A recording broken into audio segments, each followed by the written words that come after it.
Isang mapagpalang hapon po sa ating lahat, mga kapatid.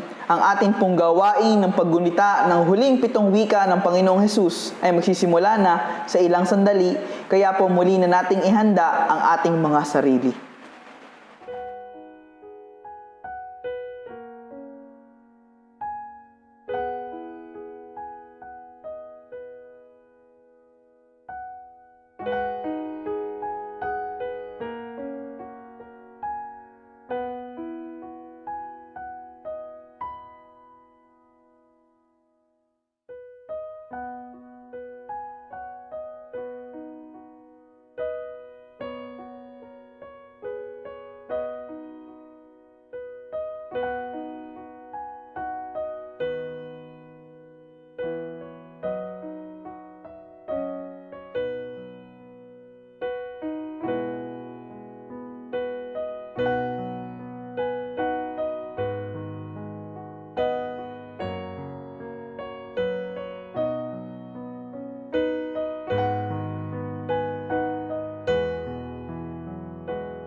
Ganito po ang paanyaya mula sa mga salita ng Diyos.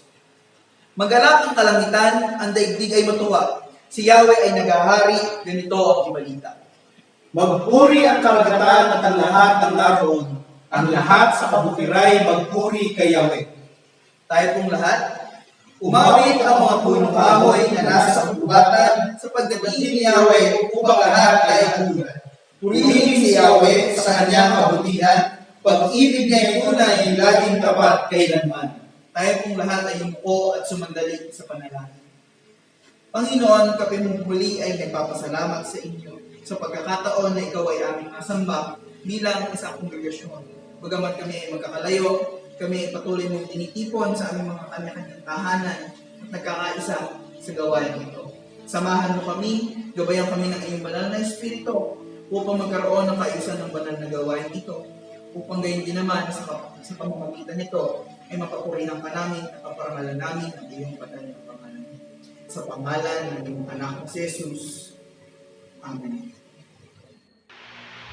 Isang pinagpalang araw po mga kapatid. Tayo pong lahat ay sama-samang umawit, magpuri sa ating Panginoon, magpasiyasat po tayo ng ating mga puso sa Kanya sa oras na ito. Hallelujah, Jesus. Yes, Lord. Siyasatin mo ang aming mga puso, ang Diyos. Hallelujah, Jesus. Thank you for the cross, Lord. Yes, Lord. Thank you for the price you paid, bearing all my sin and shame. In love you gave, and gave me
po ay patuloy na umawit at magpuri sa ating Panginoon. Hallelujah, Jesus. Hallelujah.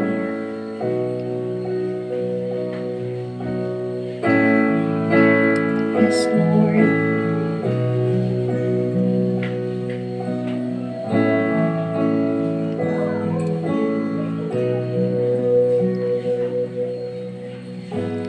Oh Lord, you search me. You know my way.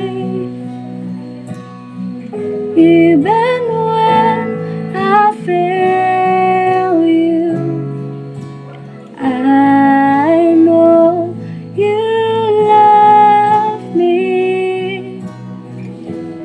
Your holy presence surrounding me in every season. I know you love me. I know you love me. At the cross I bow my knee, where your blood was shed for me. There's no greater love than this. Yes, Lord. You have overcome the grave. Your glory fills the highest place. What can separate me now? Hallelujah, Jesus.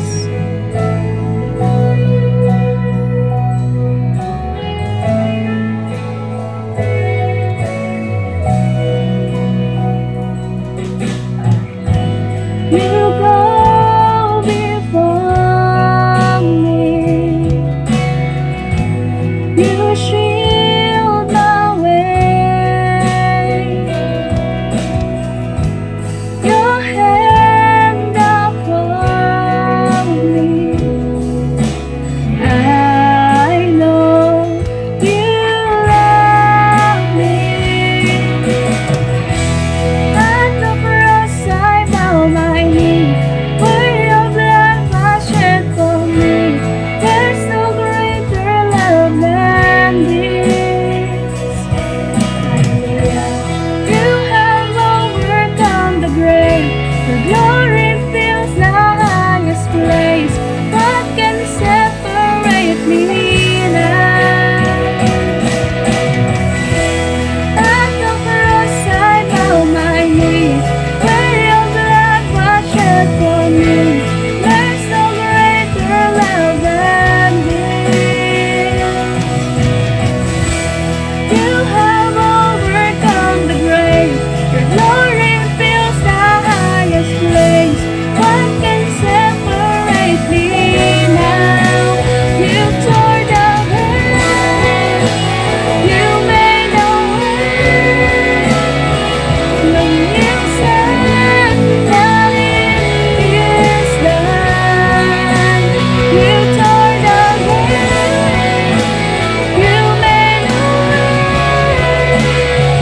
When you said that it is done. Yes, Lord. And when the earth fades, falls from my eyes, hallelujah, you stand before me. I know you love me. I know you love me. At the cross I bow my knee, where your blood was shed for me. There's no greater love than this. Hallelujah. You have overcome the grave. Your glory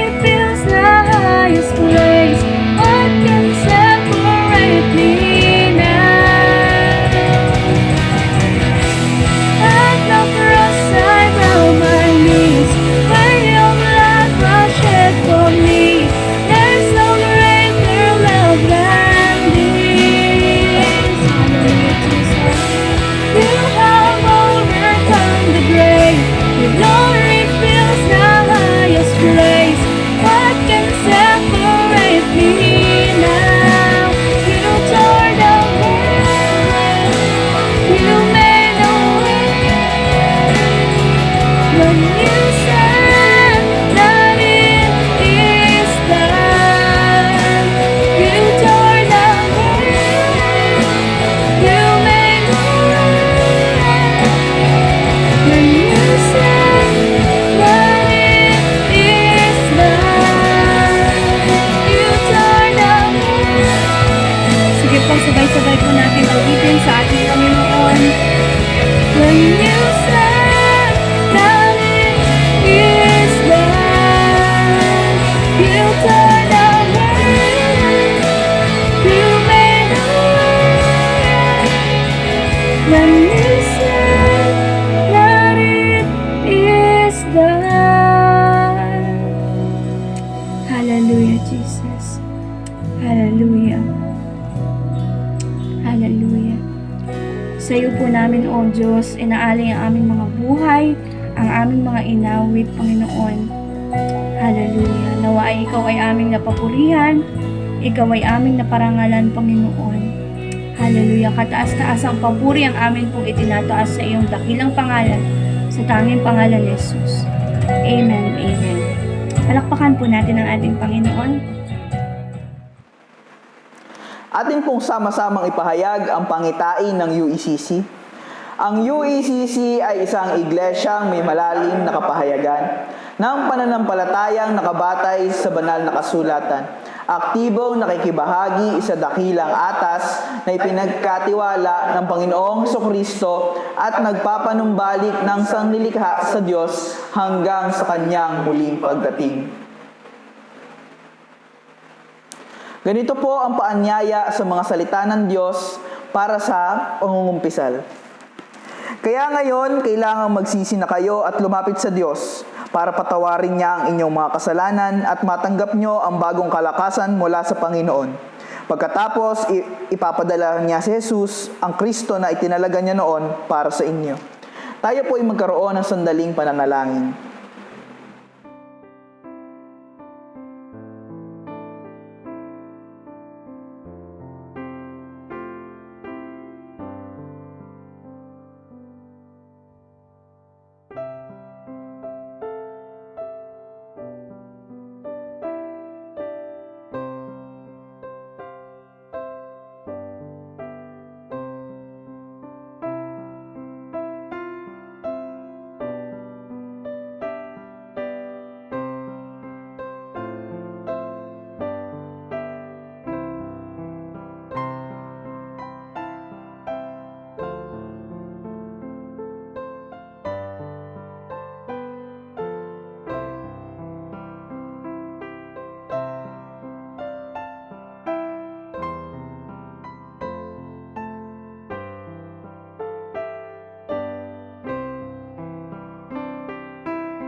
Pakinggan po natin ang kapahayagan ng kapatawaran ng Diyos mula sa kanyang mga salita.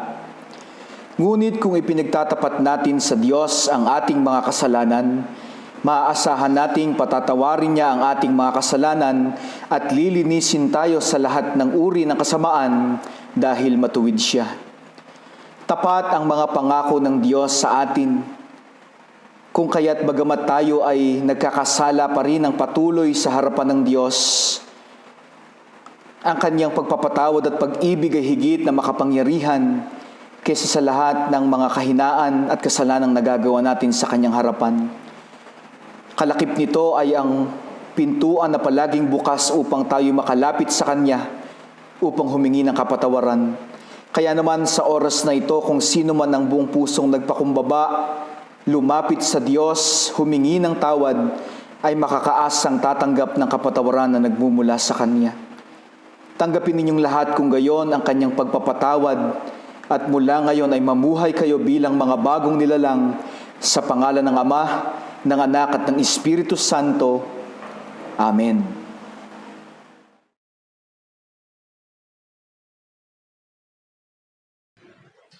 Ang talatang batayan po natin sa hapong ito para sa unang wika ng Panginoong Hesus bago siya mamatay ay matatagpuan sa Ebanghelyo ayon kay Lucas, Kabanatang 23, talatang 34. Ganito po ang sinasabi. Sinabi ni Jesus, Ama, patawarin mo sila sapagkat hindi nila nalalaman ang kanilang ginagawa. Tayo pong lahat ay sumandali sa panalangin. Panginoon, salamat po sa gawain ito na iyong pinagpala sa amin. Na muli ay may pagkakataon kami magbulay ng iyong huling 7 wika na nakasaad sa inyong ng kasulatan. Naway patuloy mo kaming samahan at patuloy kang mangusap sa amin sa pamamagitan ng gawain ito. Ikaw ang patuloy na manguna at patuloy nawa ang maipahayag lamang ay ang mensahe na iyong nais iparating sa iyong mga anak sa oras na ito. Salamat, Panginoon, sa pangalan ng iyong anak na si Jesus.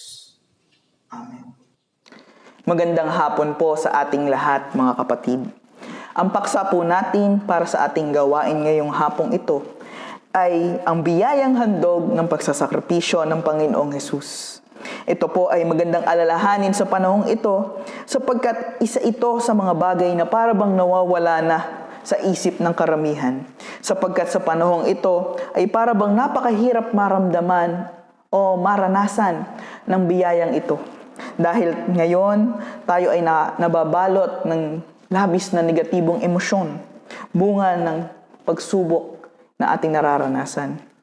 Dahil masyadong nakatuon dito ang ating atensyon, ay mas na-highlight na lamang sa atin ay yung ating kawalan ng pag-asa at ang limitasyon natin bilang mga tao. Lalo na ngayong panahong ito na naulit pa ang ECQ. Ang mga ganitong pangyayari sa ating mga buhay, mga kapatid, ay nagdudulot upang mabaling palayo ang ating atensyon sa Panginoong Diyos. At ito ay nagdudulot din naman na hindi na natin makita yung kaya niyang pangyarihin sa ating mga buhay. Tulad po ng mga pangyayari sa panahon ng Panginoong Hesus. Makikita natin si Apostol Pedro ng mga panahong iyon kung paano niya itinanggi ang relasyon niya sa Panginoong Hesus dahil natatakot siya na maaari din siyang ipapatay kapag nalamang siya nga yung isa sa disipulo ng Panginoong Hesus. Ang pangalawa naman po ay si Poncio Pilato. Bagamat nakita niya ang Panginoong Hesus na walang sala, ay hindi niya ito binigyan ng makatarungang hatol, kundi pinaubaya niya sa ibang tao ang paghahatol sa Panginoong Hesus dahil sa takot na siya rin naman ay maaaring mapahamak. At higit sa lahat ay ang mga taong nakapaligid sa Panginoong Hesus na sumisigaw na siya ay ipapatay.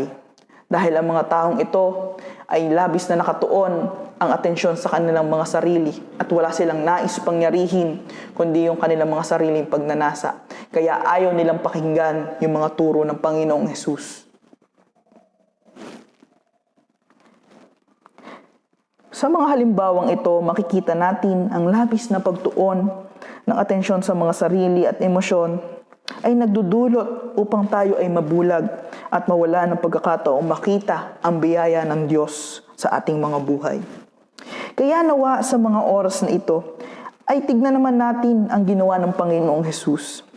Sa kabila ng hirap na kanya nararanasan, sa kamay ng mga taong ito, ay pinili niya pa rin na unawain sila na nagbunga upang sabihin niya, Ama, patawarin mo sila sapagkat hindi nila alam. Hindi nila nalalaman ang kanilang ginagawa. Maaaring nakita ng Panginoong Hesus na ang dahilan ng mga ginagawang pagpapahirap sa Kanya ng mga tao ay dahil sa labis na pagmamahal sa sarili na nagbubunga sa kanila upang mawalan sila ng sense of security. At isa ito sa dahilan kaya kailangan nila ng kapatawaran. sapagkat sa pamamagitan ng pagpapatawad ng Diyos Ama ay mararanasan muli natin ang magkaroon ng relasyon sa Kanya na nagbibigay muli sa atin ng pagkakataong maging bahagi ng Kanyang kaharian at doon manirahan magpakailanman. Sa pamamagitan nito ay muli nating mararanasan ang sense of security. Dahil nakita niya ito at sa labis na pagmamahal niya sa atin ay nakaya niyang isakripisyo ang kanyang buhay, ang kanyang sarili at maging tagapamagitan sa Ama upang tayo ay muling makaranas ng kapatawaran. Nawa po sa panahong ito ng ating pagbubulay, sa huling 7 wika ng Panginoong Hesus, ay makita nating higit ang kadakilaang ginawa niya para sa atin upang maranasan ang biyaya ng kaligtasan. Kaya ngayon, tanungin naman natin ng ating mga sarili, ano ang mga bagay na humahadlang sa atin upang hindi makita ang biyaya ng kaligtasan ng Panginoong Hesus? Ito ba ay bunga ng ating mga nararamdaman o ng mga bagay na nangyayari sa ating mga paligid? Manalangin tayo sa Panginoon at dumulog tayo sa Kanya na turuan niya tayo na ituon ng ating mga atensyon sa biyaya ng Kanyang kaligtasan. Sa pamamagitan nito ay muli nating mararanasan ang kapanatagan ng kalooban at kapayapaan.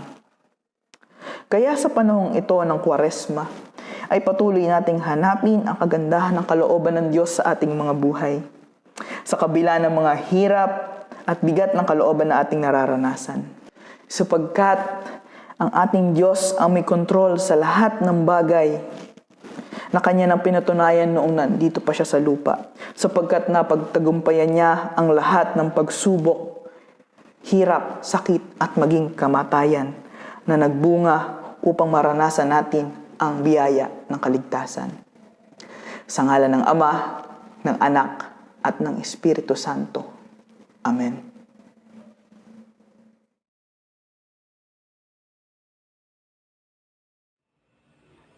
Magandang hapon po sa inyo, mga kapatid kay Kristo. Tayo po ay darako sa 2 wika.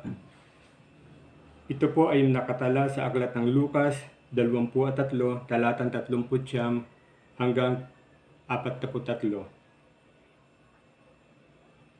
Ganito po ang sinasabi mula sa talatang 30. Tinuya siya ng isa sa mga salaring nakapako sa krus, at ang sabi, "Hindi ba ikaw ang Mesyas? Iligtas mo ang iyong sarili, pati na kami." Ngunit pinagsabihan siya ng kanyang kasama, "Hindi ka ba natatakot sa Diyos? Ikaw man ay pinarurusahan tulad niya. Matuwid lamang na tayo ay parusahan ng ganito dahil sa ating mga gawa. Ngunit ang taong ito'y walang anumang masamang ginawa." At sinabi niya, "Jesus, alalahanin mo ako kapag naghahari ka na." Sumagot si Jesus, "Sinasabi ko sa iyo, ngayon di isasama kita sa paraiso." Ang ating pong 2 wika sa hapong ito na sama-samang pagsasaluhan ay ang pangungusap na, "Sinasabi ko sa iyo, ngayon di isasama kita sa paraiso." Bago po tayo magpatuloy, mga kapatid, hinihiling ko po na sandaling tayo ay dumulog sa Panginoon at tayo manalangin.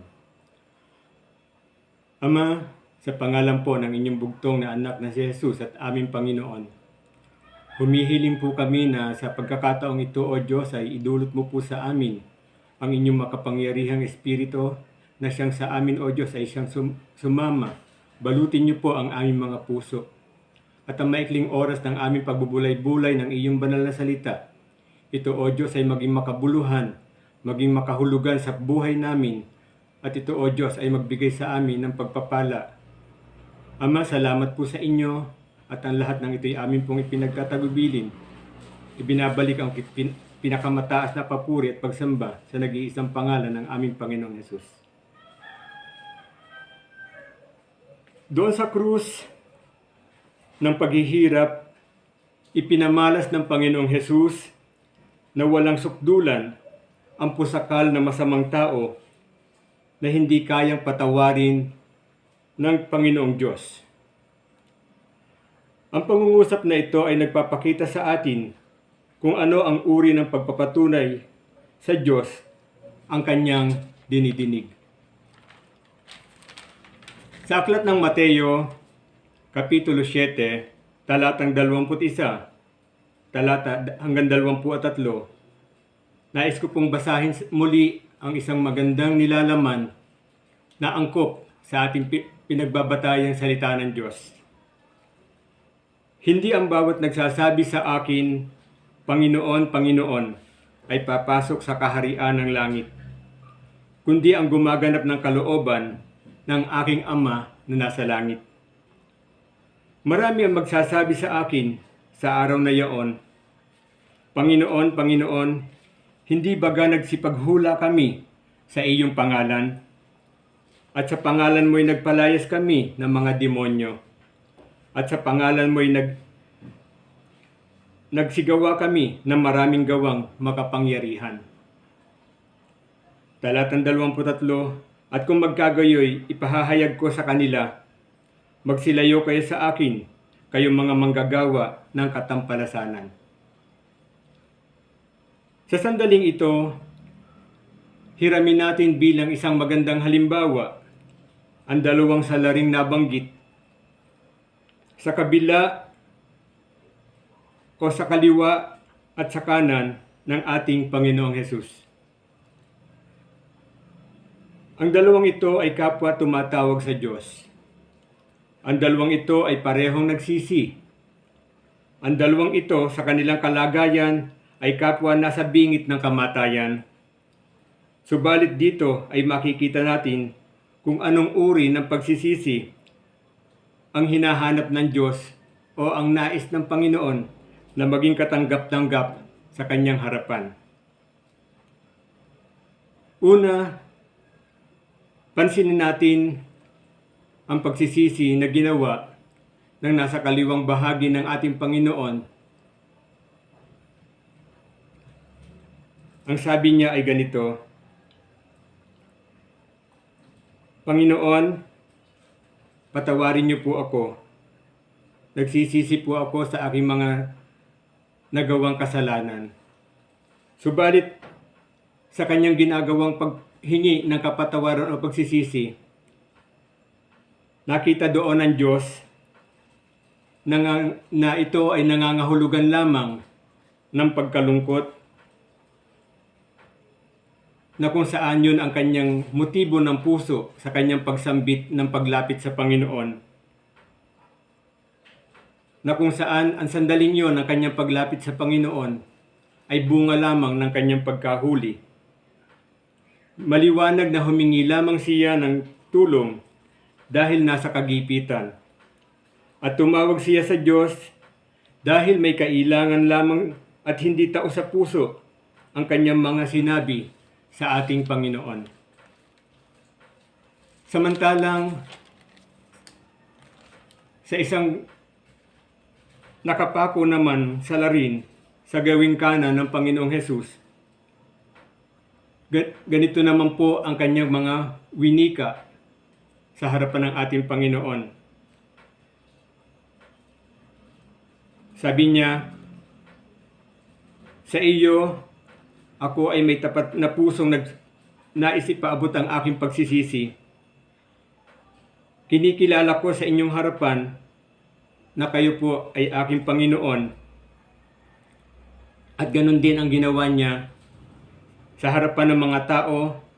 Inaamin niya na siya ay nagkasala, kaya siya ay pinarusahan.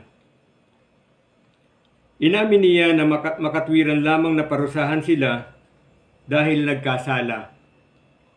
Ngunit alam niya na ang Panginoong Hesus ay nagdusa na walang sala. Kinilala niya ang kapangyarihan ng Diyos. Ipinadama ng salaring ito ang pagiging mapagpakumbaba o naroon sa kanyang puso ang pagpapakababa. Hindi niya binigyang katwiran ang mga ginawa niyang mali. at katanggap-tanggap sa Panginoong Hesus ang mga naging sitwasyon na may taos-pusong pagkilala sa Diyos at taos-pusong pagsisisi na tila ayaw na niyang balikan ang dati niyang mga pagkakasala. At sinabi pa niya bilang salarin na parusa at ganti ang pagkapako niya sa krus at doon kinikilala niya ang tunay na katauhan ng ating Panginoong Hesus. Kaya sa sandaling yun, sa huling bahagi ng kanyang sinabi, winika niya, "Jesus, alalahanin mo ako pagdating mo sa iyong kaharian." Ngayon naman po, bilang bahagi ng ating kalagayan o bilang tayo ay mga anak ng Diyos na nakaranas na ng kapatawaran o pagpapatawad, mainam na salaminin natin ang hamon ni Apostol Pablo na ang tanging kaharian ko ngayon ay lubusang makilala si Kristo. Maranasan ang kapangyarihan ng kanyang pagkabuhay na mag-uli, makihati sa kanyang mga hirap at matulad sa kanya pati sa kanyang kamatayan. Mga minamahal kong mga kapatid sa Panginoon, sa napakagandang challenge na ito na nabanggit ng ating kapatid na si Apostol Pablo, kung magiging puso ito ng tulad nating mga nakatanggap ng pagpapatawad mula sa Panginoong Hesus, tulad ng makasalanang nakapako sa krus sa gawing kanan, darating ang araw na tayo ay bibigyan ng karangalan at ang karangalang ito ay kanya nang itinalaga na noong una pa para sa kanyang mga pinili. At ang kanyang mga pinili ay kanya ring pinawalang sala. At ang kanya ring namang mga pinawalang sala ay kanya namang binigyan ng karangalan.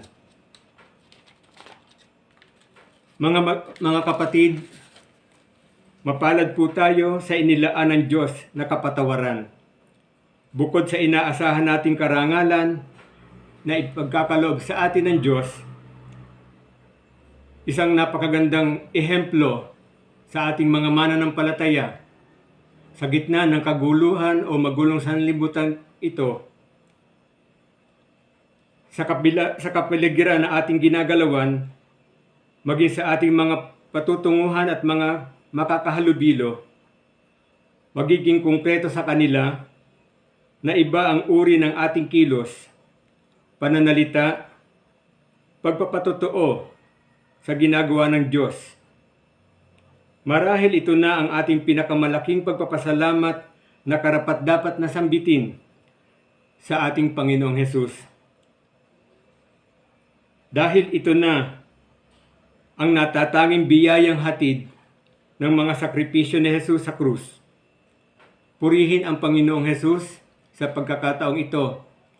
Salamat sa kanyang pangungusap na winika doon sa krus ng Kalbaryo, na kung saan inaasahan natin na ito'y magdadala sa atin sa patuloy na kaayusan ng ating buhay pang-araw-araw at magiging isang malaking tatak sa ating puso't isipan na may nag-iisang Diyos na buhay, makapangyarihan. Sa ngalan ng Ama, ng Anak, at ng Banal na Espiritu Santo. Amen.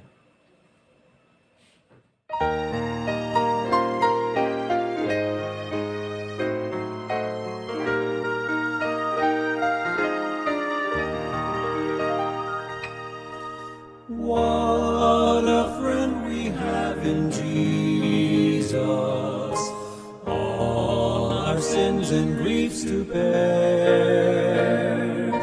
What a privilege to carry everything to God in prayer.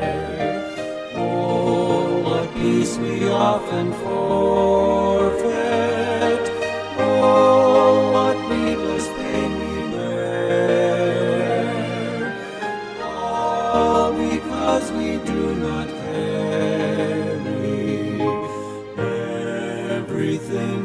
God in prayer.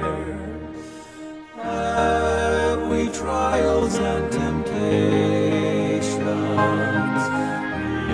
Is there trouble anywhere? We should never be discouraged. Take it to the Lord in prayer. Can we find a friend so faithful who will all our sorrow share? Jesus knows our every weakness. Take it to the Lord in prayer. Are we weak and heavy laden, cumbered with a load of care? Precious Savior, still our refuge. Take it to the Lord in prayer. Do thy friends despise, forsake thee? Take it to the Lord in prayer. In his arms he'll take and shield thee. Thou wilt find a solace there.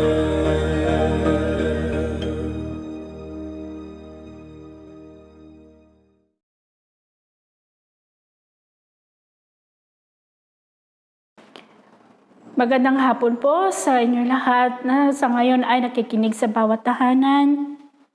Ang talatang batayan sa pangatlong wika ay matapuan sa Ebanghelyo ayon kay Juan, Kabanata 19, 26 hanggang 27. Nang makita ni Jesus ang kanyang ina at ang minamahal niyang alagad na sa tabi nito, sinabi niya, "Ginang, narito ang iyong anak." At sinabi niya sa alagad, "Narito ang iyong ina." Mula noon, pinatira ng alagad na ito sa kanyang bahay ang ina ni Jesus. Sino ba si Maria? Siya ay ang ina ng Panginoong Jesus na hindi madali kay Maria habang lumalaki ang kanyang anak. Bakit? Naririyan ang magkakaibang kaisipan o karunungan, pero sa lahat ng ito ay si Maria nakasabay sa nauunawaan niya ang misyon ng kanyang anak, sapagkat inihanda siya ng Diyos. Sa mga ina, papaano natin pinalaki o pinapalaki ang ating mga anak? Ganito din ang nakikita natin sa paglaki ng ating mga anak. Nagagabayan ba natin sila? Napapalaki ba natin sila at may takot sa Diyos? Pinapalalangin man natin ang ating mga anak na sila ay makapamuhay sa kalooban ng Diyos. Darating ang panahon na malaki na sila at mayroon na sila sariling kaisipan. May gusto silang magawa o kanilang mga buhay. Mayroon na silang sariling desisyon. Kaya bilang isang ina o bilang mga magulang, dapat ay palagi tayo nakasubaybay sa kanila at ipaalala sa kanila na palagi may pagsubok, may kagalakan o may pagkatagumpayan. Subalit anuman ang mangyayari, naririyan tayo upang samahan sila sapagkat ganito kalalim ang relasyon ng nilalayo ng Diyos sa ating mga anak. Basahin natin ang Lucas 23, 27 hanggang talatang 27 hanggang 28. Sinundan si Jesus ng maraming tao, kabilang ang ilang babaeng nag-iiyakan at tumangis dahil sa kanya. Nilingon sila ni Jesus at sinabi, "Mga kababaihan ng Jerusalem, huwag ninyo akong iyakan. Ang tangisan ninyo ang inyong sarili at ang inyong mga anak, dahil ay makikita natin na sinundan ng Panginoon Jesus na maraming tao kabilang ang ilang babae na nag-iiyakan." At tumangis sa kanya, pagbabasa natin siya sa lumingon sa kanila. Pagkatapos sa kanyang sinabi na huwag niya akong iyakan, Panginoon, kundi sa kanilang mga sarili at mga anak nila. Sa pamagitan nito ay makikita natin sa pagpapahalaga ng Panginoong Hesus sa kinabukasan ng susunod na henerasyon at magdadala ng mag-iingat ng kanilang pananampalataya. Makikita na pagtuturo sa pagpapahalaga ng pagpapalago sa pananampalataya ay hindi lamang ipinagtitiwala ng Diyos sa Iglesia, kundi gayon din naman sa loob ng ating tahanan, kung saan ang mga magulang ay dapat patnubayan ng kanilang mga anak ay magkaroon din naman sila ng pananampalatayang mayroon sila at magkaroon din naman sila ng layunin na ito ay maipasa rin naman nila sa iba. Ngayon naman po ay balikan natin ang ating talata sa verse 26. Ay nakita ni Jesus ang kanyang ina at ang mga minamahal nilang alagad.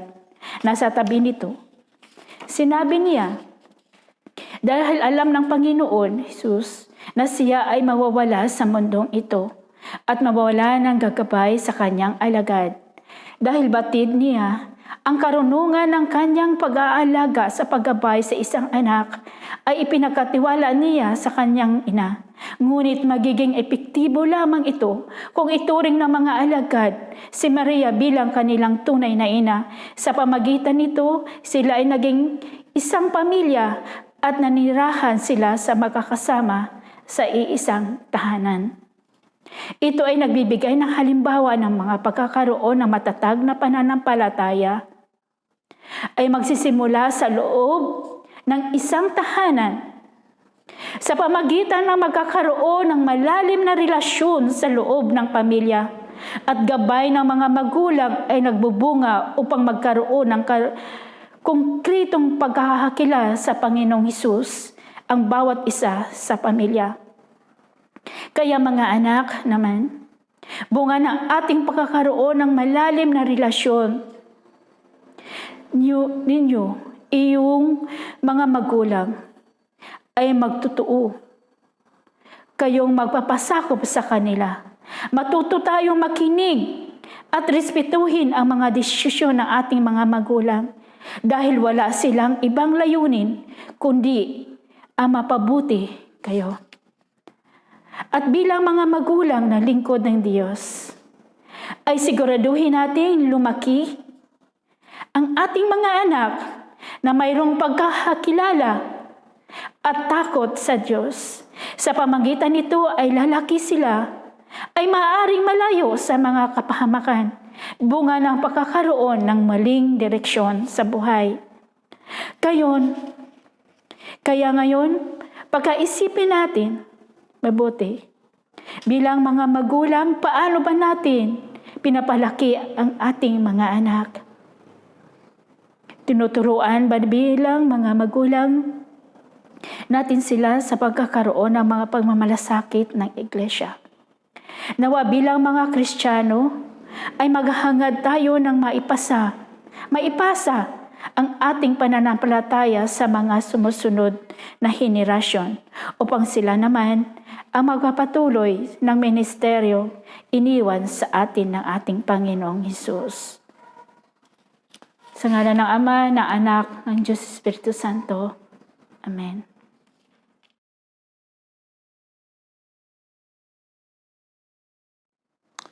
Purihin po ang Panginoon sa hapong ito ng atin pong gawain. Ang atin pong talatang batayan ay matatagpuan po sa Mateo, Kabanatang 27, talatang 45 at 46. Ang sabi po dito, mula sa tanghaling tapat hanggang sa ikatlo ng hapon, ay nagdilim sa buong lupain. Nang mag-aalas 3 na ng hapon, sumigaw si Jesus, Eli, Eli, lema sabachthani, na ang ibig sabihin, Diyos ko, bakit mo ako pinabayaan? Purihin po ang Panginoon sa kanyang mga salita. At tingnan po natin yung senaryo ng mga pangyayari po dito sa atin pong binasa. Sabi po doon, nagdilim ang buong lupain mula sa tanghaling tapat hanggang sa ikatlo ng hapon. Hindi ito karaniwang eclipse sapagkat laging kabilugan ng buwan ang pagdiriwang ng Paskwa. Ayon po sa Lucas 23:45, naglaho ang liwanag ng araw. Kung atin pong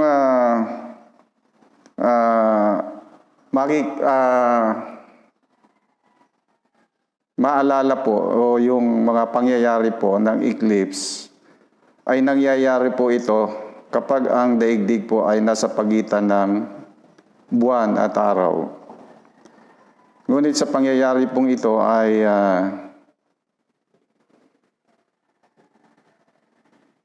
ng pagpapako sa ating Panginoon ay nangyari po yung pagdilim ng buong lupain. Sapagkat laging kabilugan ng buwan ang pagdiriwang ng Paskwa. May mga dakila at natatanging pangyayaring naganap sa kalangitan sa huling 3 oras ni Jesus dito sa lupa. Ang kadilimang iyon ay tanda ng sumpa ng Diyos sa makasalanang sanlibutan. Palatandaan iyon na inalis niya ang kanyang presensya sa tao.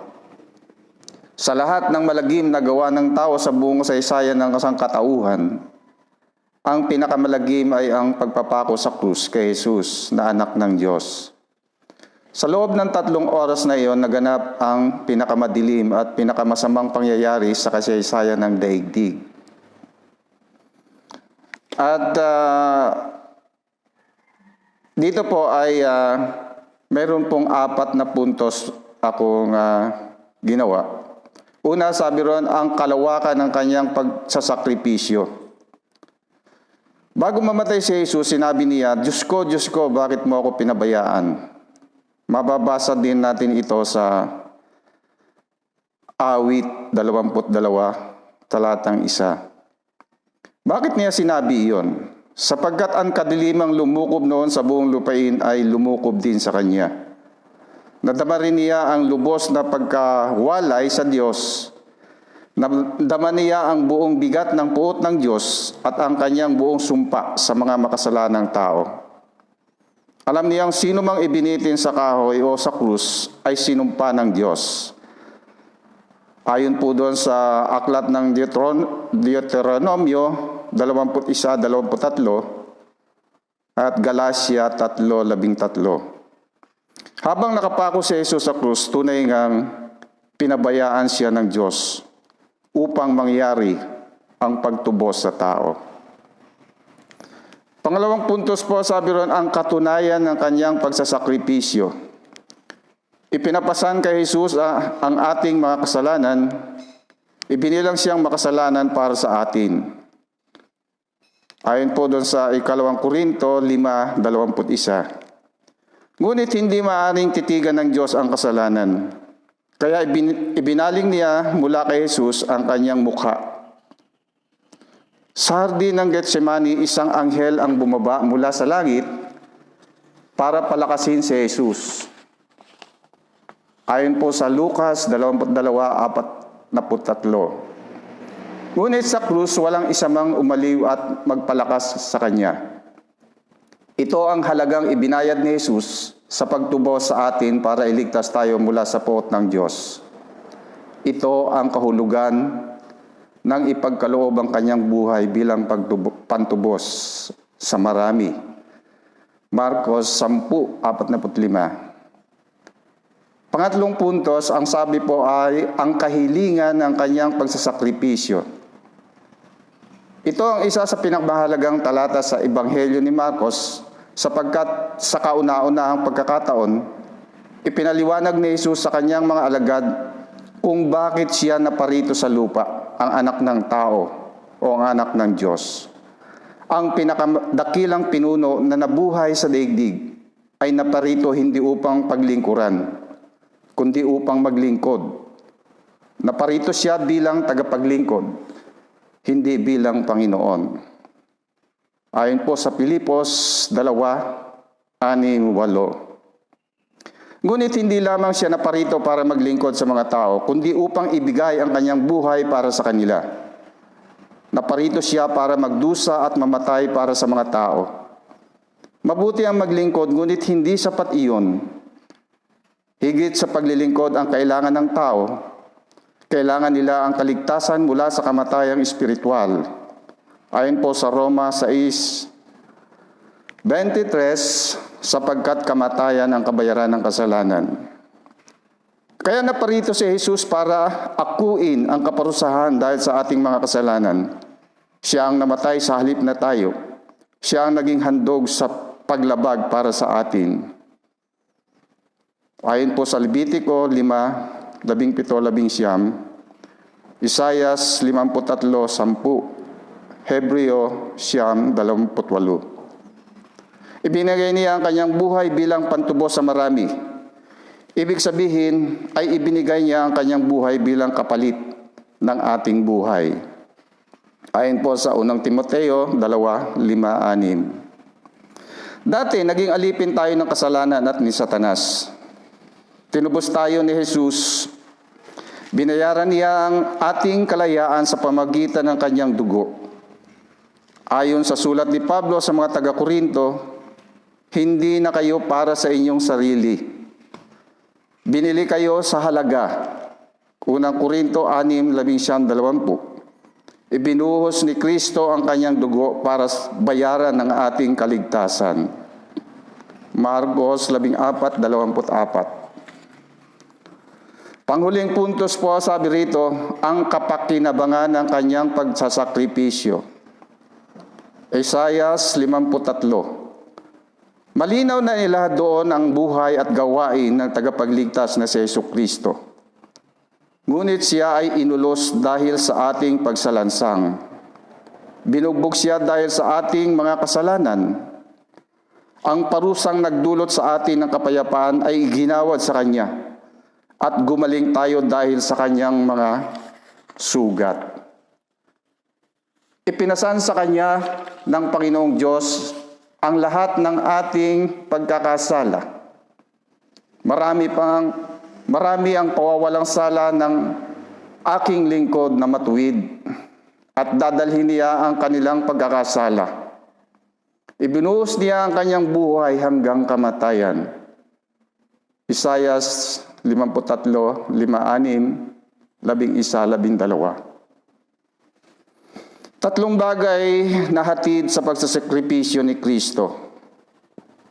Sa lumang tipan, ang pinakapunong pari ay nagdadala ng dugo ng hayop na inihahandog sa Diyos taon-taon para sa kanyang kasalanan at para sa mga kasalanang hindi sinasadyang nagawa ng mga tao.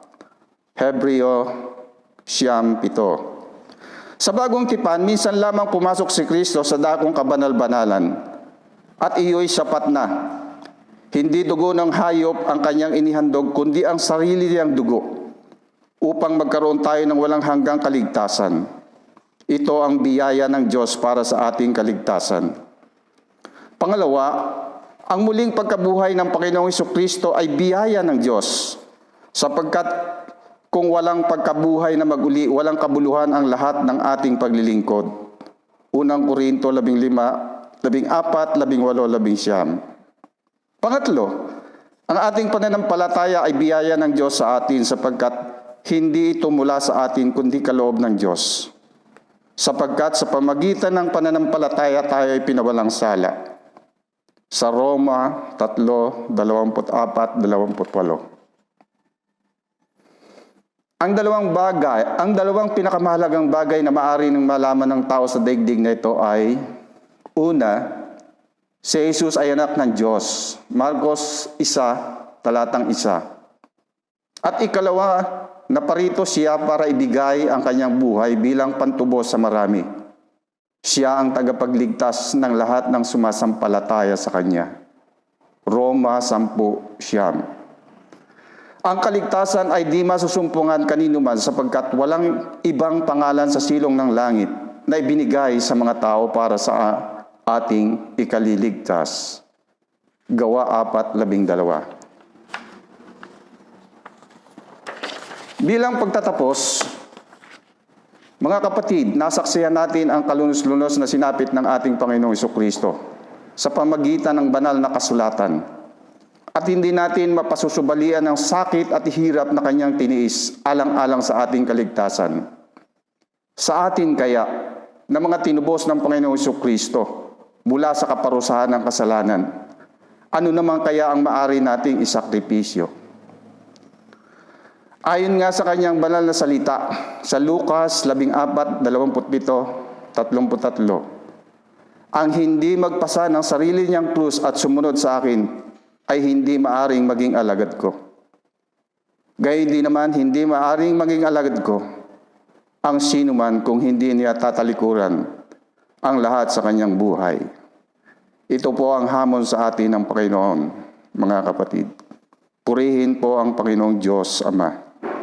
Amen.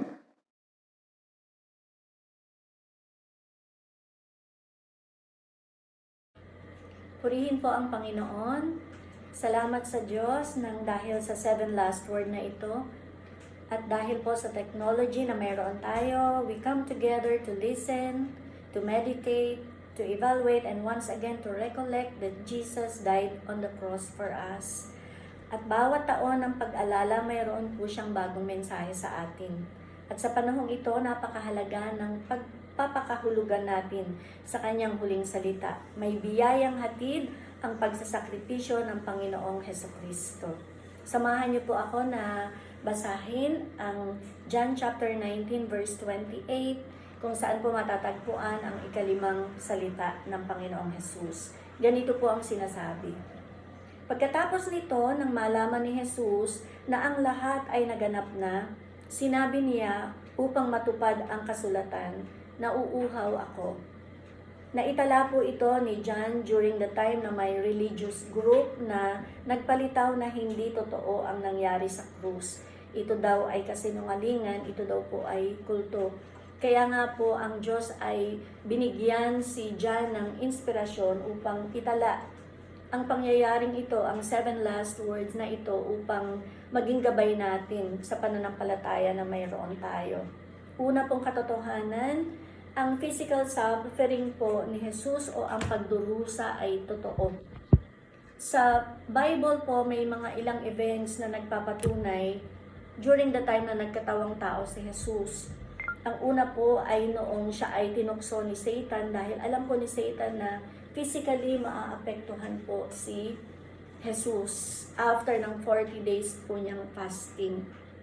Ang una pong tukso niya ay turn this stone into bread dahil alam niya po na nagugutom, nakakaramdam ng gutom si Jesus. At ang pangalawa po ay yung jump from the highest point of the temple and be saved by your God. Yun po yung tukso na binigay ni Satan kay Jesus. Dahil alam niya na maaapektuhan physically si Jesus kapag po siya ay tumalon. At noon pong si Jesus ay nalungkot, katunayan na meron din po siyang damdamin during the time na nireject po siya sa Jerusalem ng kanyang mga tagasunod. Hanggang sa krus na naranasan niya ang physical suffering po. Ang pangalawa pong katotohanan ay nandoon din po ang spiritual thirst ng ating Panginoong Jesus. Hindi dahil iniwan siya ng Diyos Ama, kundi dahil during that time, habang siya po ay nakabayubay doon sa krus, ay inire-represent niya po ang kasalanan ng sangkatauhan na siya ay naging substitute para po sa kasalanan na mayroon po tayo. Kaya during that time po ay naandoon ang kanyang kauhawan sa espiritu na maaaring magdulot doon po sa sangkatauhan sa impyerno o doon po sa kapahamakan ng sandaigdigan. Yun po yung totoo. Ang sabi nga po, meron pong pangyayari doon sa Lumang Tipan. Sabi doon, Isaiah gave an invitation to the people in chapter 55 na ang sabi niya, "Come all you who are thirsty." At ganun din po doon sa buhay ng Samaritana. Ang sabi po doon, nagsimula ang kanilang pag-uusap ni Jesus tungkol sa tubig na nag-aalis ng uhaw. At inoffer po doon ni Jesus ang living water na kung tatanggapin po ito ng Samaritana ay hindi na po muli siyang mauuhaw sa spirito. Kaya sabi po doon ay yung living water na ito ay walang iba kundi si Jesus. At yun po yung katotohanan sa likod noon pong pagkapako doon po sa krus. Pangatlo po, ito po ang katotohanan na yung fulfillment ng scripture that He was the Messiah. Ito po yung sinasabi sa Old Testament sa Psalm 22 verse 15 at sa chapter 69 verse 21. Doon po, both of these psalms begin with the sufferings of David sa lumang tipan, pero ang nagbigay po ng full meaning o ng buong kahulugan nito ay ang suffering ng Panginoong Hesukristo doon po sa krus ng Kalbaryo. At sabi po doon, ang katotohanan pong ito ay binibigyang diin na ipahiwatig po sa sangkatauhan na ang suffering and pain na dinanas ng ating Panginoon, ito po ang nagdulot. Ang dulot po nito ay gustong masigurado ng Panginoong Hesukristo na every prophecy is fulfilled hanggang sa nararanasan po natin ngayon. So ano po ang relevance ng pangyayaring ito sa panahon natin ngayon? Pansinin po natin ang iisang nakapaloob sa pangyayari noon. Lies, kasinungalingan, disbelief, doubt, uncertainties na nararanasan pa rin natin sa panahong ito. Una po, Jesus physical suffering or yung sacrifices ay totoo.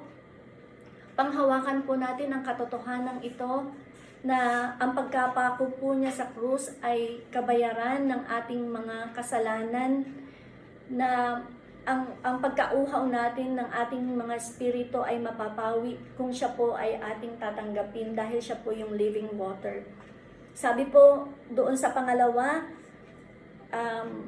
thirst doon po spiritually, patungkol po doon sa Samaritana, bago niya po maranasan yung pagpawi dahil sa pamamagitan ng living water, siya po ay nagsisi sa kanyang kasalanan at humingi siya ng tawad.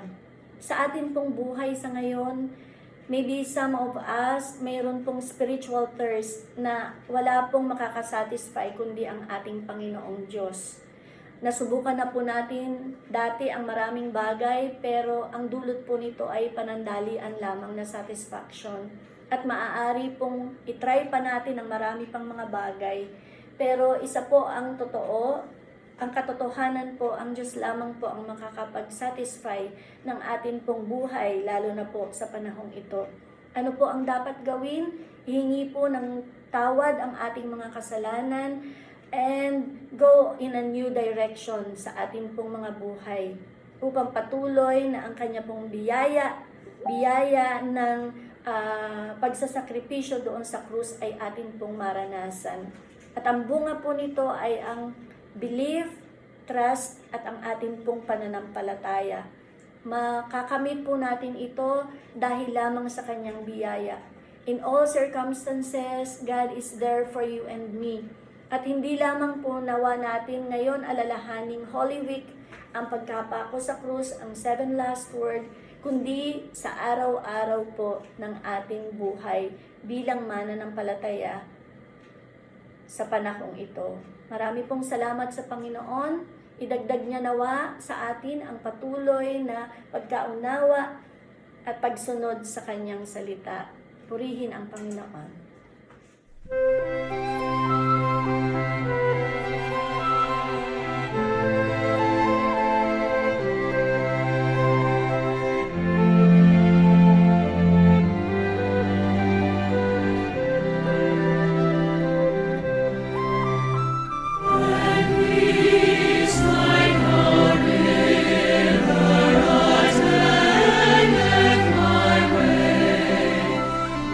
Sword was my sin.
Magandang hapon po sa ating lahat mga kapatid.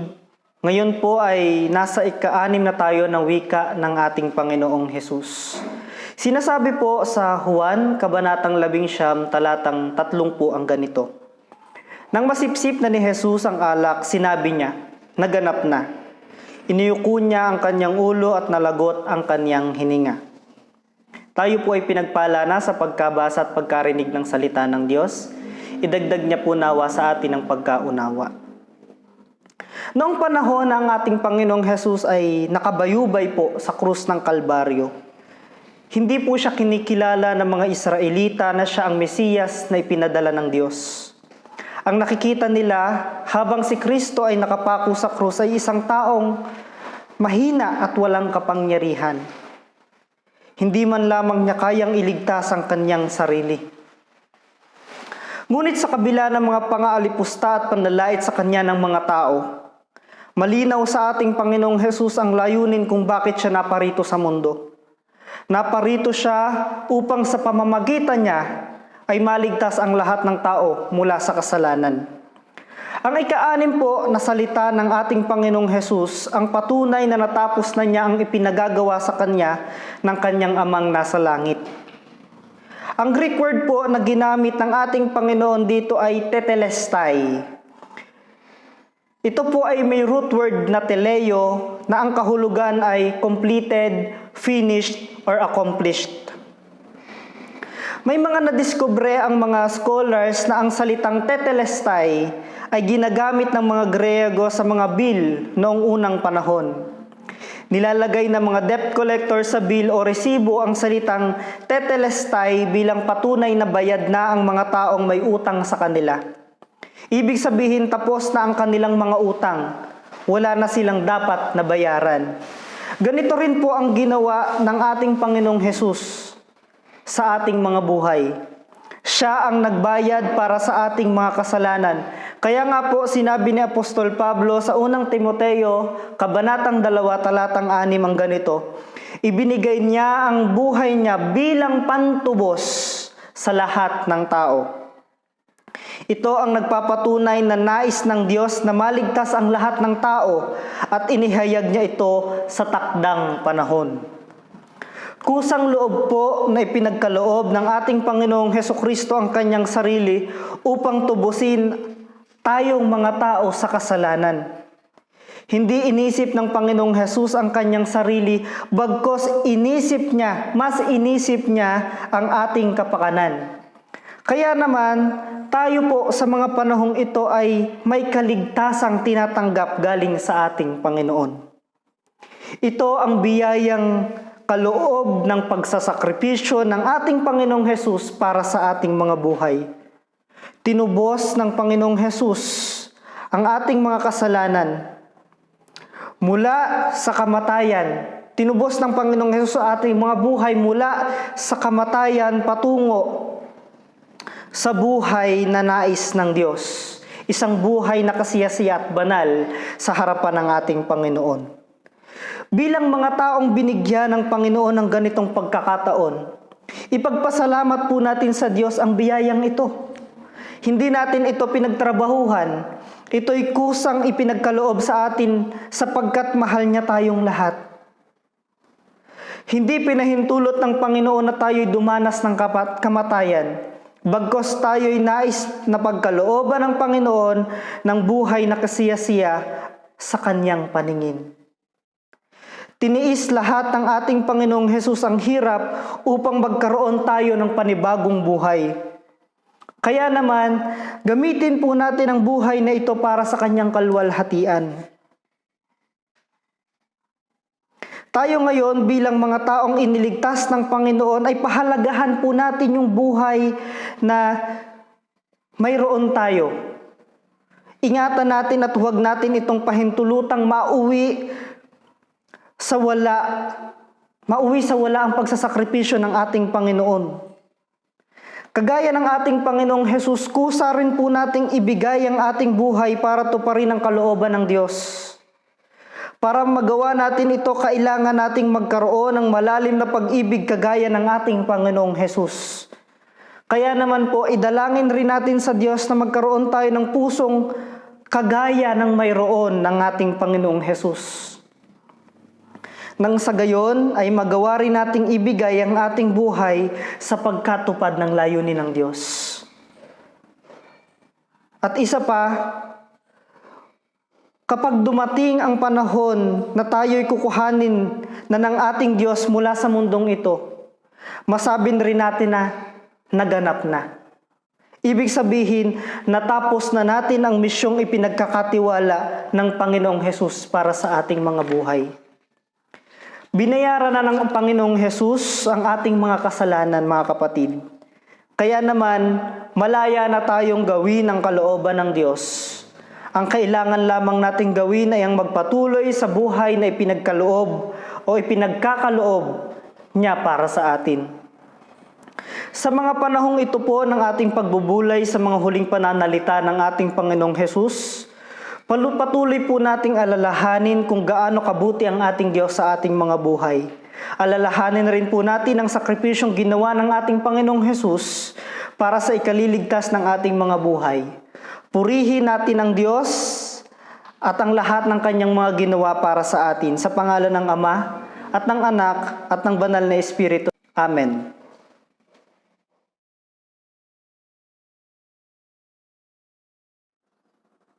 Ang huling wika ng ating Panginoong Hesus ayon sa Lucas 23:46. Sumigaw ng malakas si Jesus, Ama, sa mga kamay mo'y ipinagkakatiwala ko ang aking espiritu. At pagkasabi nito, nalagot ang kanyang hininga. Tayo po ay pinagpala na ng mga salitang ito ng Panginoon. Patuloy niya nawang idagdag sa atin ang karunungan. Ang ikapito at huling wika ng atin pong Panginoong Hesukristo ay hindi lamang salita ng pagsuko ng buhay sa Ama sa panahon po ng kanyang kamatayan. Masasabi rin po natin na ito ay summary description ng naging buhay po ng ating Panginoong Hesukristo dito sa lupa. In fact, ang huling 7 wika ng atin pong Panginoong Hesus ay kapahayagan ng kanyang naging buhay dito sa lupa. Isang uri ng buhay kung saan ang nasusunod ay hindi ang sarili, kundi ang kalooban ng Diyos. Ang kamay po ay simbolo ng atin pong araw-araw na paggawa. Ito po ang ginagamit natin sa pagtatrabaho, sa mga gawaing bahay, sa atin pong pakikipagkapwa-tao, sa atin pong mga transaksyon, at maging sa atin pong pagpupuri sa atin pong Diyos, at sa halos lahat po ng atin pong ginagawa. Bagamat sinabi po ito ng Panginoong Hesus sa huling yugto ng kanyang buhay, subalit ang pagsuko po sa kamay ng Diyos ay hindi lamang po nagaganap sa huling oras ng atin pong mga buhay dito sa daigdig. Sa halip, ito po ay araw-araw na karanasan na dapat nagmumula sa kusang loob na pagbibigay po ng ating buhay sa Diyos. Sa banal na kasulatan po, ang kamay ng Diyos ay tanda ng kanyang pagsama sa kanya pong mga lingkod, lalong-lalo na po sa panahon na dumaraan sila sa mabibigat na pagsubok ng buhay bilang pagtugon o bilang pagsunod sa kanya pong kalooban. Makikita po natin sa naging buhay ng ating Panginoong Hesukristo at maging sa lahat ng kanyang ginawa, ipinakita po sa 4 na ebanghelyo na itong lahat ay nagawa niya sa pamamagitan ng kamay ng Diyos. Paulit-ulit po na sinabi sa ebanghelyo ang presensya ang presensya ng Diyos sa pamamagitan po ng Espiritu, maging ang kapangyarihan ng Ama na nahayag po sa atin pong Panginoong Hesukristo ay nagmumula po sa pagkilos ng kamay ng Diyos. Siya po ay naging tao. Bilang tao, alam po natin ang struggle ng buhay. Lahat po tayo ay nagnanais na magawa ang kalooban ng Diyos. Nais po natin na maging tapat sa atin pong paglilingkod sa Kanya. Subalit sa kabila po nito, marami po ang ating struggle. nanghihina tayo at marami pong pagkakataon palaging lumilitaw ang atin pong mga kahinaan. Kahit pilit po natin itong pagtakpan, bilang mga tao, kapos po ang ating kakayahan. Kaya hindi po natin lubusang magagawa na maging tapat sa atin pong o sa mga ipinapagawa sa atin ng Diyos kung hindi po tayo sasamahan ng Kanyang kamay. Kaya sa ganitong paraan, ang kamay po ng Diyos ay sumisimbolo sa Kanya pong biyaya at habag sa atin. Alam po ito mga kapatid ng early church. Na-realize po nila ito habang sila ay nagbubulay sa naging buhay po ng ating Panginoong Hesukristo. Kaya naman po ang mga sumulat ng mga ebanghelyo, inilarawan po ang buhay ng Panginoong Hesus dito sa lupa na punong-puno ng pag-asa o pagsandig at pagsuko sa kamay ng Ama. At isinulat po ito ng mga gospel writers, not just for the sake of historical accuracy, kundi gayon din naman po upang gayahin natin ang halimbawa ng Panginoong Hesukristo, ang kanyang halimbawa ng pagsandig at pagsuko ng kanyang buhay sa kamay ng Diyos. Dahil mayroon pong mga pagkakataon sa buhay na inaakala natin, kaya natin ang lahat ng bagay, di po ba? Mayroon po tayong attitude na akala natin minsan kaya nating solusyonan lahat ng problema sa mundo. Bilang mga tao na mayroon pong kakayanan na magdesisyon, akala po natin minsan palagi tayong may magagawa. At dahil po dito napupuno tayo ng pride sa kayang gawin ng ating mga kamay. Kaya marami pong pagkakataon inilalagay natin ang lahat ng pag-asa, even optimism sa kayang gawin ng atin pong mga kamay. Pero tayo na rin po mga kapatid ang makakapagpatunay na kapos ang atin pong mga kakayanan. Subalit napakaganda po ng ipinapakitang alternatibong pamamaraan ng atin pong Panginoong Hesukristo na sa kabila ng kanyang kadakilaan, nagawa niyang sumuko sa Diyos. Kaya kung titignan natin, tayo po ba ay mas dakila kaysa sa Kanya? Are we greater than the Lord Jesus Christ? Hindi po. Pero natutunan niya ang sumuko sa Diyos. Tayo pa po kaya ang hindi susuko sa Kanya? Ang panahon po na meron tayo sa kasalukuyan, ang napakagandang panahon upang isagawa po natin ang pagsuko ng atin pong buhay sa kamay ng Diyos. Marami po tayong gustong gawin. May mga plano na po tayo, di po ba, na gagawin ng ating mga kamay. May mga schedule na po tayo. Subalit hindi na po natin magagawa dahil sa sitwasyon. Isuko po natin ito sa kamay ng Diyos. Hayaan po natin ang atin pong mga sarili na mamangha sa kayang gawin, sa kayang papangyarihin ng Diyos. Wala man po ito sa ating strategic plan. Wala man po ito sa ating timeline. At gayon din naman po, may mga bagay na dapat ay ginagawa natin sa mga panahong ito. Subalit sa kasawiang palad, wala rin po tayong kakayahan. Dahil tila nakagapos ang atin pong mga kamay. Dahil po sa sitwasyon na meron po tayo. Pero kahit ganito, hayaan pa rin po natin na ang kamay ng Diyos ang kumilos sa atin at sa pamamagitan po natin, sapagkat lahat po ito ay biyaya at habag niya lamang sa atin. Nabanggit ko na po dati na sa mga panahon pong ito, hindi natin mapagkakatiwalaan ang atin pong mga kamay, di po ba?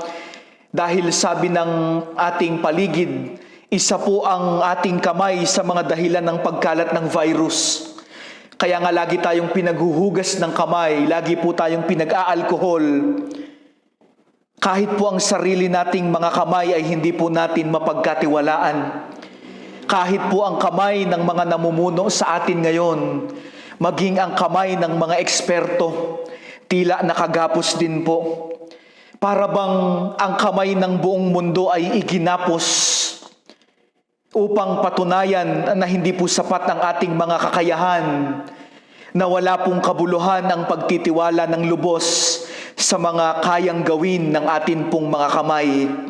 At tinuturuan po tayo na mas mayroon pa yata o hindi yata, talagang may mas magagawa ang mga kamay na nakatikom sa pananalangin sa Diyos kaysa sa mga kamay na nakabuka at aktibong gumagawa, subalit tila walang na-accomplish at palaging kapos. Pinatunayan po sa atin mga kapatid ng testimonya ng buhay ng ating Panginoong Hesukristo na mas mayroon pong na-accomplish ang buhay na nakasuko sa Diyos kaysa sa buhay na ipinipilit, ipaglaban ang mga bagay na iniaasa lamang natin sa kayang gawin ng atin pong mga kamay. Ang buhay na nakasuko sa Diyos, gaya po ng ginawa ng Panginoong Hesukristo hanggang sa kanyang kamatayan, ay mas may kakayanan na magsaayos ng paligid ng sangnilikha, mas may kakayanan itong magligtas ng buhay, sapagkat ang buhay na nakasuko sa Diyos ay lumalakad sa kalooban ng Diyos na ang bunga ay ang kapahayagan ng kanyang paghahari. Anuman mga kapatid ang atin pong pinagdadaanan sa mga oras na ito, sumuko tayo sa Diyos. Nang sa gayon ay makita natin ang pagkilos ng kanyang kamay sa lahat ng bagay, sa pangalan ng Ama, ng Anak at ng Espiritu Santo. Amen.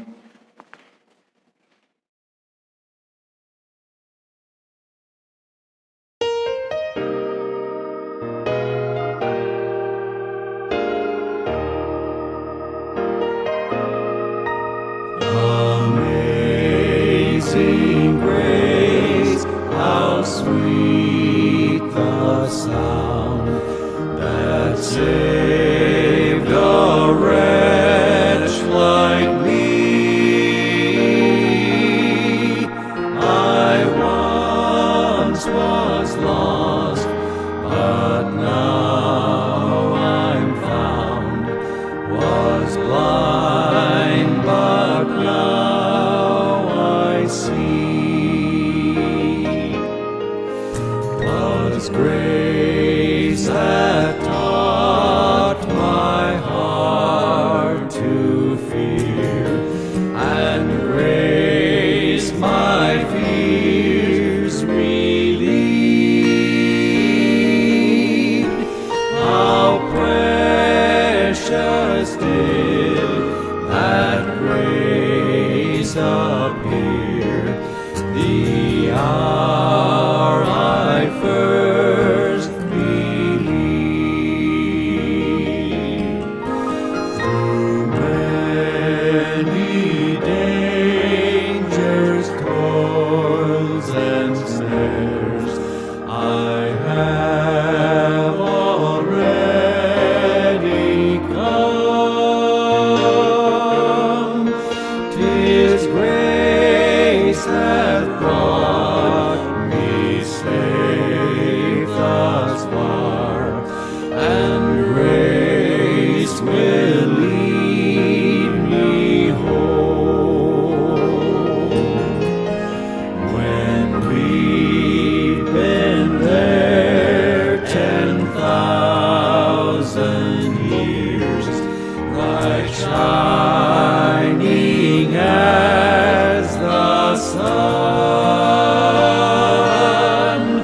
we've no less days to sing God's praise than when we first begun.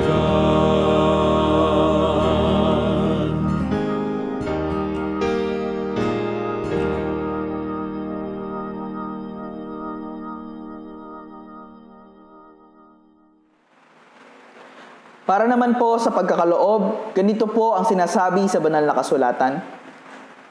Sa lahat ng pagkakataon, ipinakita ko sa inyo na sa pamamagitan ng ganitong pagtatrabaho, dapat ninyong tulungan ang mahihina. Alalahanin natin ang mga salita ng Panginoong Hesus, higit na mapalad ang nagbibigay kaysa tumatanggap. Para po sa ating pagkakaloob, ito muli ay ilagay natin sa isang sobre. At kapag ito po ay handa na, ipagbigay alam natin ito sa ating mga diakono sa pangunguna ng kapatid na Tina, sa pamamagitan ng pagte-text o kaya naman po ay sa messenger. Masaya po tayong magkaloob sa ating Panginoon.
Tayo po ay manalangin.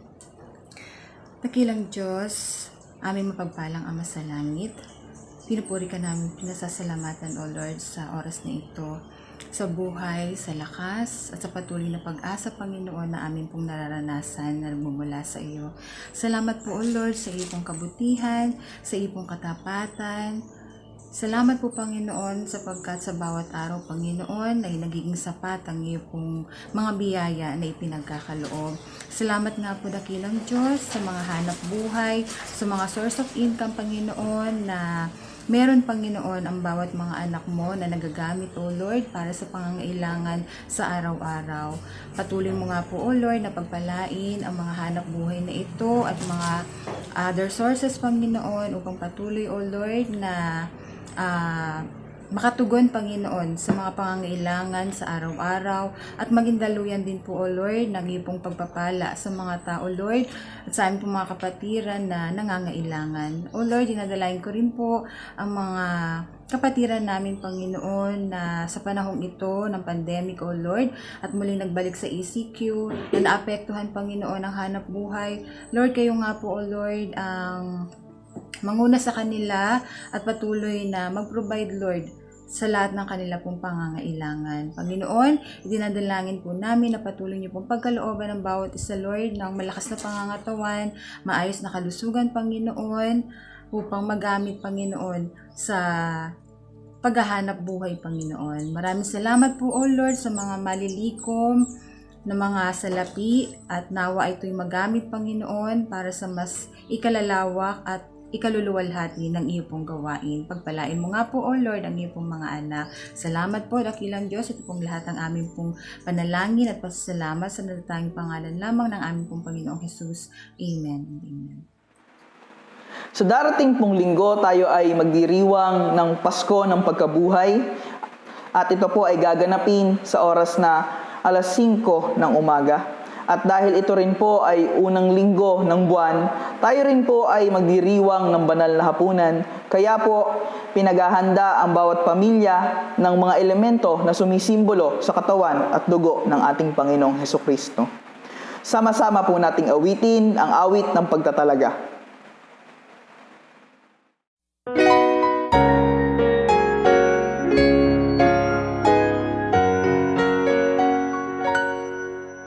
On a hill far away stood an old rugged cross, the emblem of suffering and shame. And I love that old cross where the dearest and best for a world of lost sinners was slain. So I'll cherish the old rugged cross till my trophies at last I lay down. I will cling to the old rugged cross and exchange it someday for a crown. Oh, the old rugged cross, so despised by the world, as a wondrous attraction for me. Oh, the dear Lamb of God left his glory above to bear it to dark Calvary. So I'll cherish the old rugged cross till my trophies at last I lay down.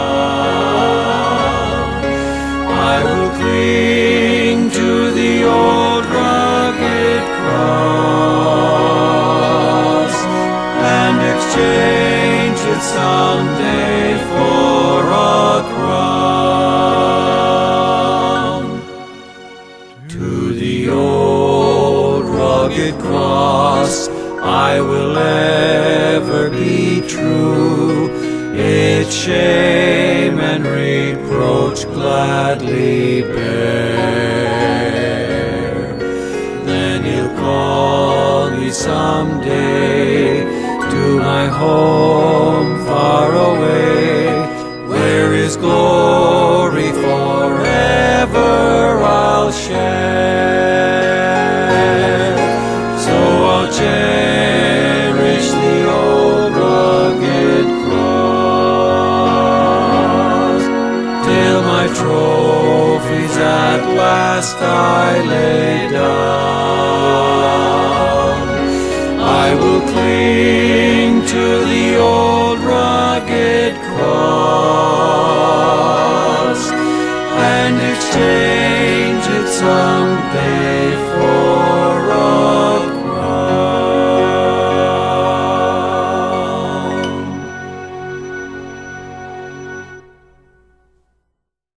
Sa ating pong pagtatapos, sa ating pagsamba sa hapon ito, muli po natin iupo ang ating mga ulo sa harapan ng ating Diyos sa pananalangin. Muli o Diyos, sa hapon ito, kami ay dumudulog sa iyong banal na harapan sa anyo ng pananalangin.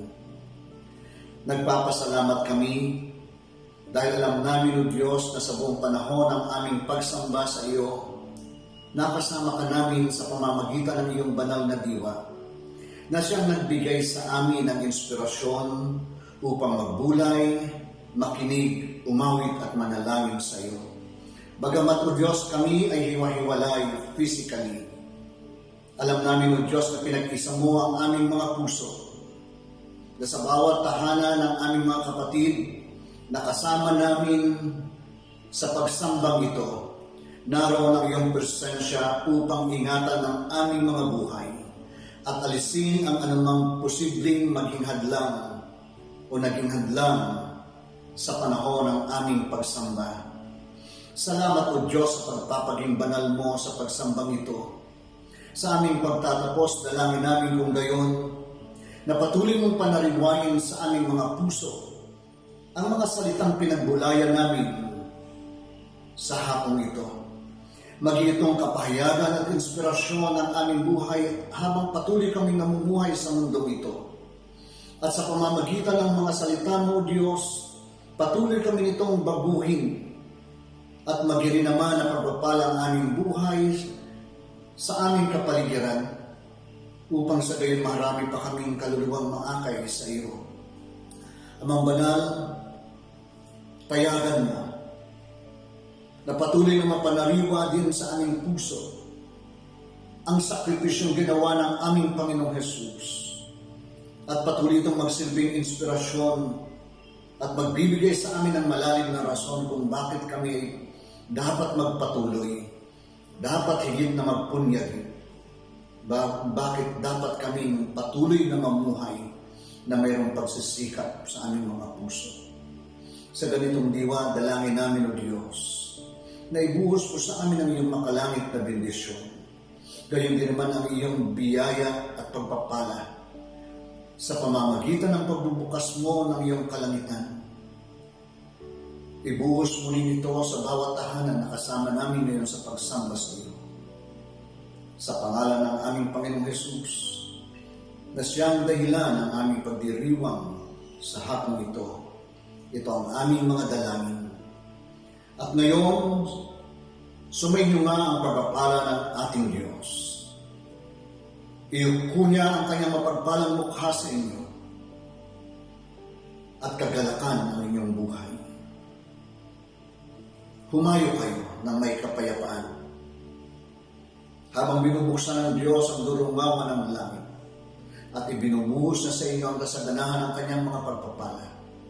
Humayo kayo na dala ang kapayapaan sa inyong mga puso at kagalakan dahil sa kaligtasan at na ating tinamo sa pamamagitan ng ating Panginoong Hesus.